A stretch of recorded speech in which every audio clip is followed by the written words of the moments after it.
A common thing that I see men do when they're trying to turn their marriage around involves a lot of fake confidence.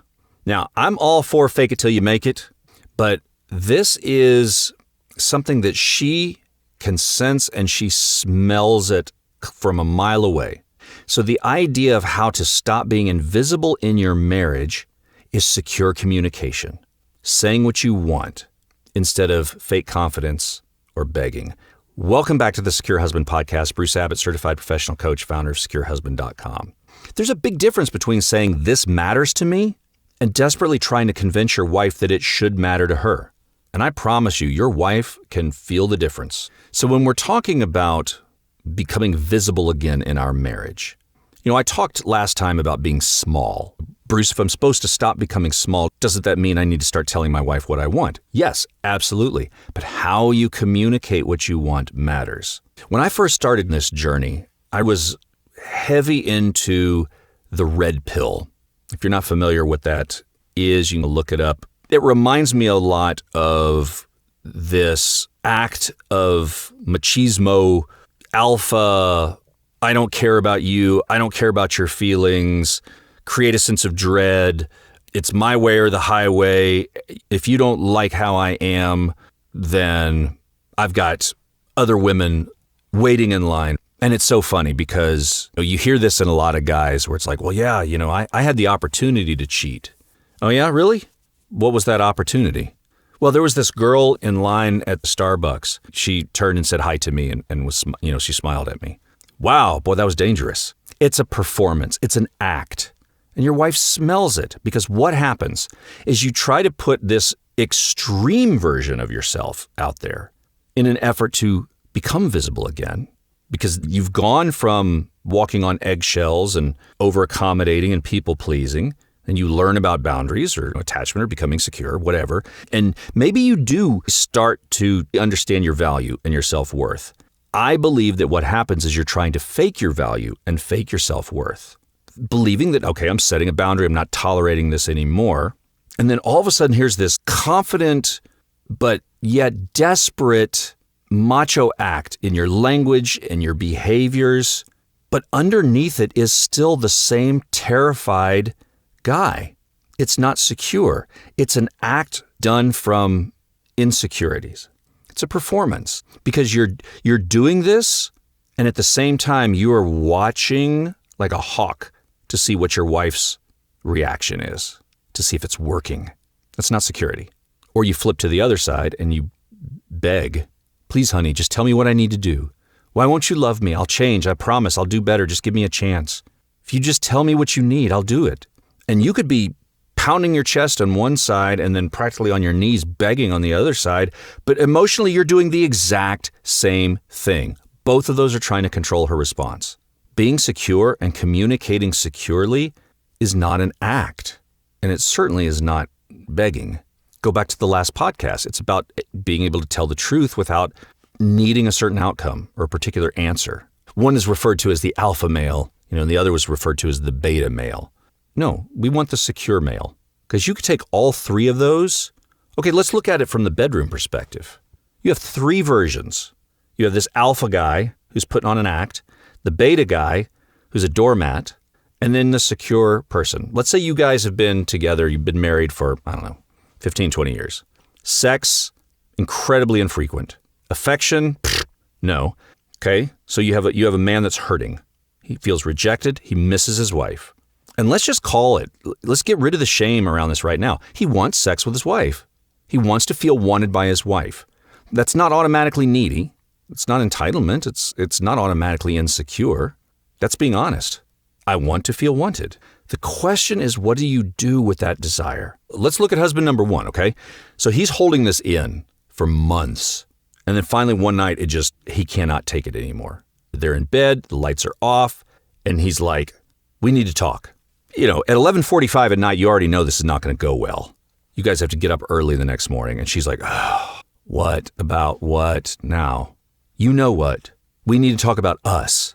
You can almost hear the sigh in the room. And of course, nervous system is going crazy. I just don't understand why you don't want me anymore. I do everything I can. I help with the kids. I do stuff around the house. I tried giving you space. I've tried not bringing up sex. I've tried being more affectionate without you expecting anything. I don't know what else you want me to do. Now, notice what's happening right there. On the surface, he's communicating a need. But underneath that, the part that she can sense is, look at all these things I do for you, and what are you hoping for? You're hoping for her to say, you're right. You've been wonderful. I'm sorry. Come here. Let's have sex. You think you're communicating a need, but what you're doing is you're negotiating for reassurance there. Because what's going to most likely happen is she's going to say something like, I don't know what you want me to say. And that's going to really trigger. And you're going to be like, tell me, what am I doing wrong? Why can't you touch me? Why do you have no desire for me?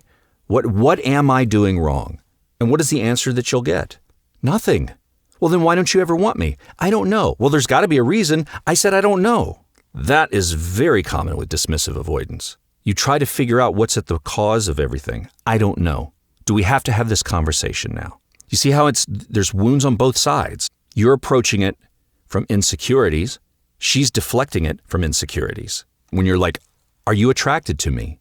And then when you get that, oh my God, can we not do this tonight?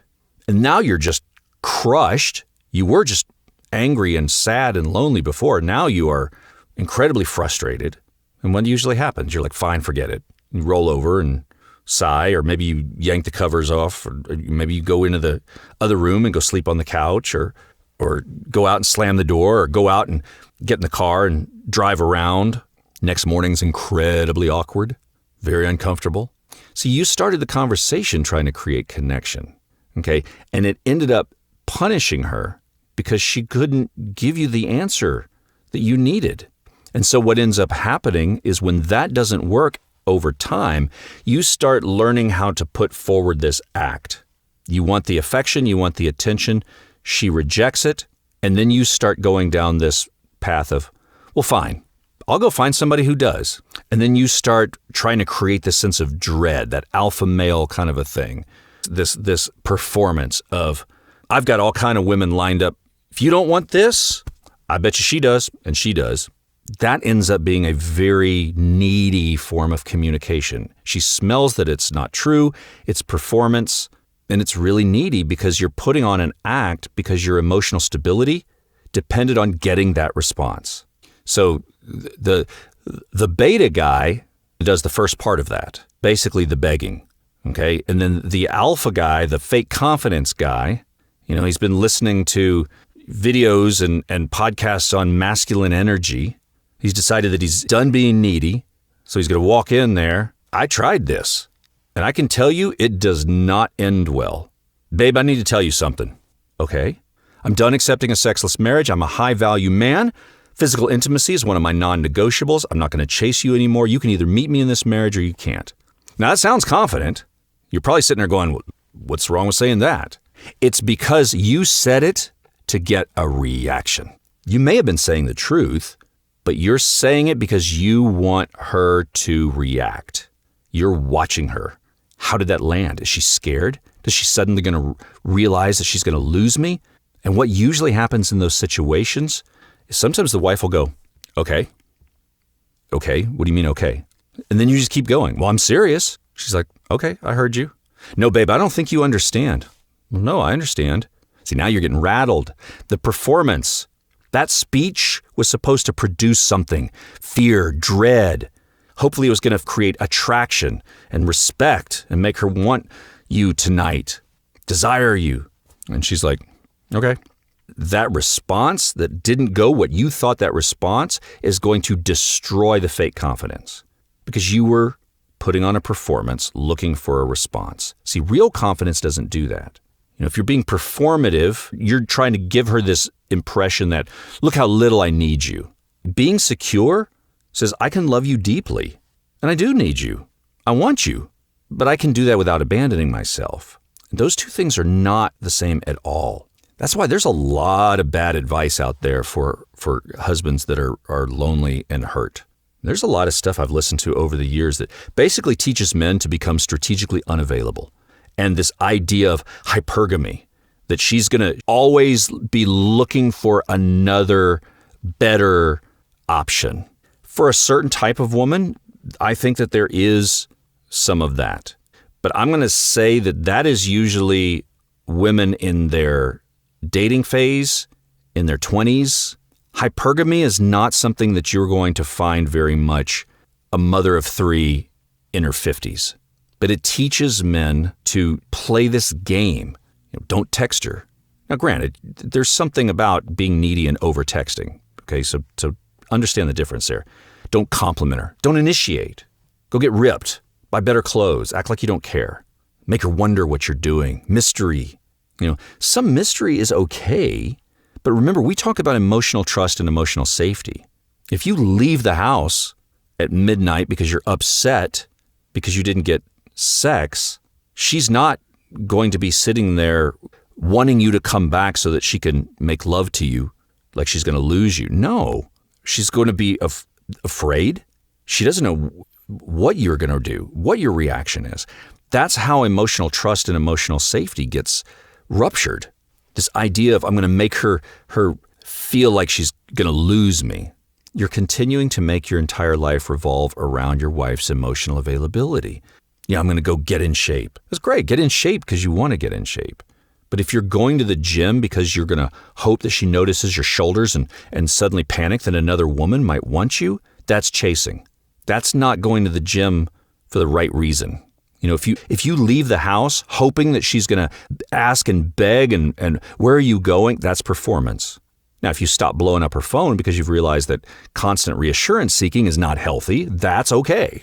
So let's go back to this third guy who is secure. What does secure communication sound like? Okay, so let's go back to this idea where the sex and affection has disappeared. A secure husband can sit down with his wife, not at 11:45 at night, and not right after being rejected or during an argument, but he picks a reasonably calm time, and he says something, babe, there's something I'd like to talk about. I'm not expecting us to solve it tonight, but it's important to me. You see how already that's different from that first approach, where that first approach was beg, need. This is just, I need to talk about something.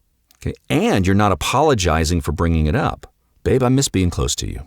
I don't mean just sex. I miss affection. I miss feeling like we're a romantic couple instead of just people managing a house together. And then just pause. Let her hear that. And you can communicate how important mutuality and reciprocity is, but you don't do it from that needy place that I described earlier. You can say, hey, babe, sex is part of that for me, too. I want a marriage where there's mutual sexual connection. I do want to feel wanted by my wife, and I want you to experience being wanted by me. That's not accusing. You're telling her about you. This matters to me. I miss this. This is what I want. The reaction may go somewhere that you didn't expect. Oh, so you're saying I'm a terrible wife. Nothing I ever do is good enough. See, I can never be enough for you. This is where the work begins. Because anxious husband goes, no, that's not what I'm saying. You're an amazing wife. Forget I said anything. Just never mind. Let's just not talk about this right now. Performative alpha male is going to be like, see, this is exactly what you always do. You twist everything. The secure husband, no, I'm not saying you're a terrible wife. I'm telling you something that's important to me. And then stop. Don't spend the next 15 minutes trying to make her feel okay for it. Just you're stating this is what's important to me. You are not making any judgment call about her whatsoever. You're not trying to make her feel okay about hearing something uncomfortable. That's security. Let her have her reaction. If you say, I'd like us to spend more time together, and she gets defensive, okay. If you say, I miss physical affection, and she is visibly uncomfortable, okay. If you say, mutual affection is important to me in our marriage, and she gets angry, okay. Now, I'm not saying her reaction doesn't matter, but what I am saying is you don't have to immediately make it disappear to feel better. That's becoming small. That's becoming invisible in your marriage. Think about how often we do that. Think about how often over the years that you've communicated something, she reacts, and instantly we abandon the message and start managing the reaction. Never mind. Forget it. Forget I said anything about it. I'm sorry. 5 minutes later, the original issue is completely gone, and now the entire conversation is about her reaction to you bringing up the issue. And many times you walk away thinking, how did that happen again? How did I get Darvoed again? It's because that discomfort took over. The fear hijacked the conversation. Now, secure communication is not emotionless. That's another thing. There's lots of value to this idea of stoicism, okay? There's great teachings in the idea of this, but I think a lot of guys misunderstand the concept of stoicism. Stoicism is emotional regulation. It's being able to soothe your nervous system. It's being able to feel things but not react to them. A lot of people misinterpret stoicism as don't feel feelings. You're not a robot. You're a human being. You are biologically wired to feel. Secure communication is not that. It is not this emotionless robot. There's a lot of guys that think that being grounded means that you shouldn't get emotional. You can be emotional. We will feel this stuff. It's how we react to it and our behaviors. It's how we soothe it. It's how we process it. It's how we take something that may not be tolerable, understand it, and later take some action when we're able to be soothed and grounded. Because I don't agree with the fact that being grounded means you don't get emotional. I mean, if you're telling your wife that you felt lonely for years, that's going to hurt to say. You're going to feel that. But being able to self-soothe means that your emotional responses are different. So you can say, babe, this is really hard for me to talk about. That's secure. That is truthful, honest, authentic. Babe, I'm actually pretty nervous about telling you this. Bam, that's secure. You're taking that shame out of it and basically saying, you know what? I am scared to say something about this. And that's okay because there's nothing shameful about that. Babe, I don't know what happens from here. Mutual affection is important to me in a marriage. I'm not sure how to process this, where we are at right now. You're telling the truth. Secure.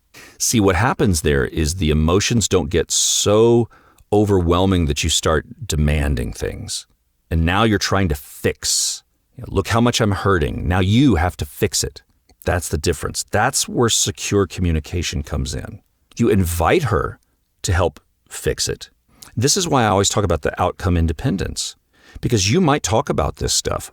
Now, you're probably not going to get anywhere if you're trying to do it from the performative alpha male or the beta needy, insecure person. But if you talk about it from a secure place and you continue to get blown off, okay, what's going to happen is as you become more secure, I've talked about this in previous podcasts, that pattern will start to become clearer.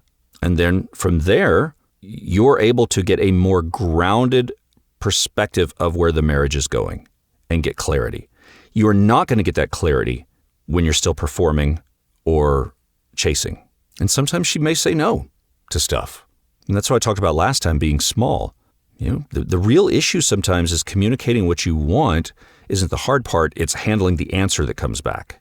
Because if you say, I'd like us to work on rebuilding the physical, sexual part of our relationship, and she says, I don't want to.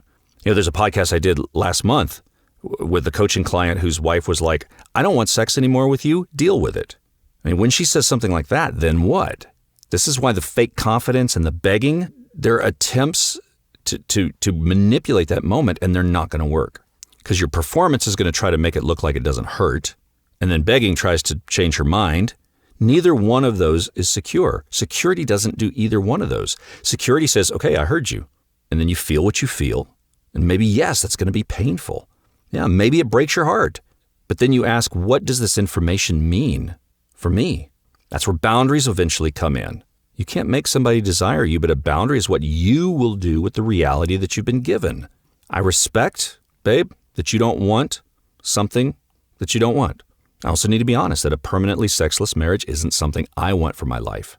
We don't have to decide everything tonight, but I don't want either of us pretending that this difference doesn't matter. That's a difficult conversation. But notice what's missing. There's no begging. There's no performing. There's no threat, creating a sense of dread or fake indifference. You're visible. And so is she. It's reality. Reality is visible. Avoiding the reality, that's the invisible part of it. But now you've got something honest you can work with. So this week, let's get practical. I want you to start with awareness. Before you communicate anything important, just check in with yourself. What am I feeling?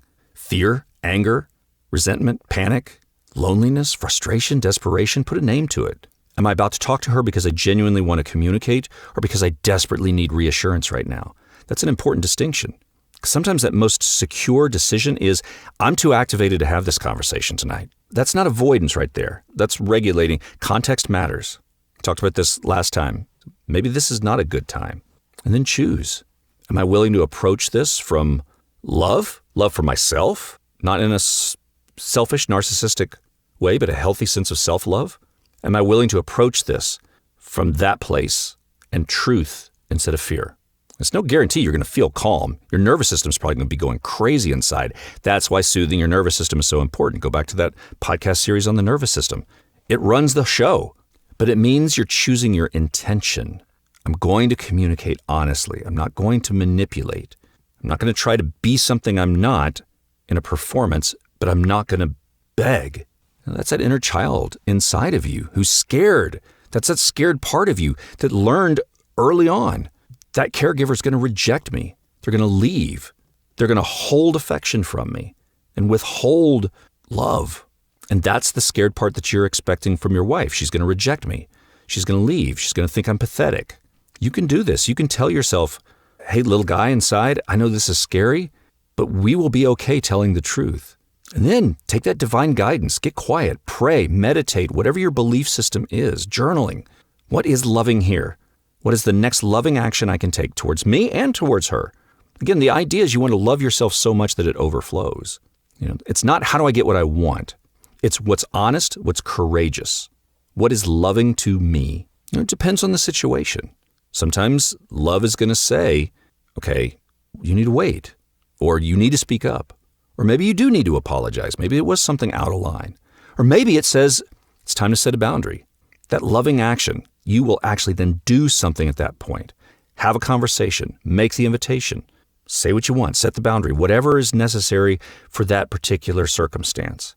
Maybe it's just deciding consciously that this particular issue, maybe it doesn't need a conversation, but maybe it needs a decision made intentionally rather than fear. And it's not something that even needs to be discussed anymore. And then evaluate that. Don't just go to, did that work? Ask yourself, was I the man I wanted to be in that moment? Did I stay honest? Did I listen? Or did I become defensive and over-explain and beg? Did I turn cold when I didn't get the response I wanted and withdraw? See, that's how you improve. That's how you learn to become more secure. This week, take one thing, one preference, one desire, one truth, whatever it is.